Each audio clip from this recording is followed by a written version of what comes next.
Amerika tashqi ministiri ئانتونى بلىنكېن خىتاينىڭ ئۇيغۇرلارغا يۈرگۈزگەن ئىرقىي قىرغىنچىلىقىنى yana bir قېتىم qattiq ayıplab, Amerikanın Xitayning bu xil qo'rqinchli kishilik huquq dafsandichiligiga qat'iy qarshi turadiganligini bildirgan.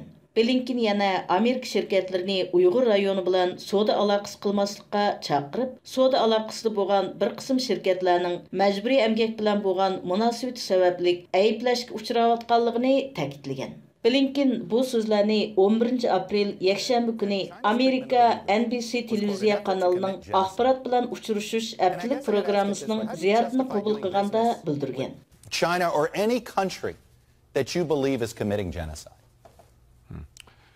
When it comes to what we're seeing from the government in Beijing, including with regard to the Uyghurs and the actions it's taken in Xinjiang. Blinken sözüde yana Amerikani öz içige algan dünyadaki her qaysı hökumetlerni konkret hareket kılınıp, şirketlerinin Xitayga Uygurlarni bastırdıgan mahsulat yoki mulazimat bilan ta'minlamaslikka kafalat qilishga chaqirgan. We need to be able to bring the world together in speaking with one voice in condemning what has taken place and what continues to take place.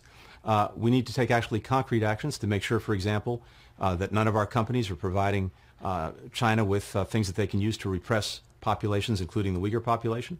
We need to be looking at products that are made in that part of China to make sure that they're not coming here. O mundaq degan, biz bir qancha ishni qila olishimiz kerak. Biz dunyoni bir yerga jam qilib, yuz bergan va davomli yuz berayotgan ishlarni birdek ovozda ayblashimiz lozim. Biz amaliy harakat qo'llanishimiz. Masalan, hech qanday bir shirkatimizning Xitoyga fuqarolarni, jumladan Uyg'ur aholisini bostirgan narsalar bilan ta'minlamaslikka o'ti qilishimiz kerak. But we also have to make sure that we're dealing with all of our interests. And what is the best way to effectively advance our interests and our values? And when it comes to China, we have to be able to deal with China on areas where those interests are implicated and require working with China, even as we stand resolutely against egregious violations of human rights, or in this case, acts of genocide. Blinkenning aytishicha, Amerika Beijing qishliq olimpik boykot qilmaslikqa texi qaror bermagan. U olimpikka yana bir yildek vaqt bağlığı. Hazır diqqətini noktalı qalda ittifaqdaşları bilan məsləhətləşiş, ularning fikrini elish və əndişlərini anlaşqa qaratqanlığı. Hazır bir qararğa kelishning baldırlıq qıldığanlığını bildirgan. Some people think a proper punishment for their human rights record is to not to participate in the 2022 Winter Olympics.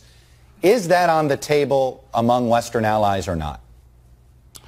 Chuck, we're not there yet. This is a year or so before the Olympics. We're not focused on a boycott. What we are focused on is talking, consulting closely with our allies and partners, listening to them, listening to concerns, but that's premature.